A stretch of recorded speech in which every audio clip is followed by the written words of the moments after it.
was born as Rasipuram Krishnaswamy Iyer Narayana Swamy on 10 October 1906 in Madras. He is one of the leading figures of the early Indian English literature. He became famous for creating fictional town of Malgudi and writing simple yet powerful novels about everyday Indian life.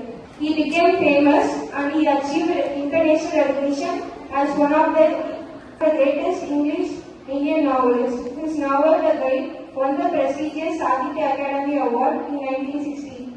Students can learn perseverance, simplicity and creativity from the life history of R.K.Narayan.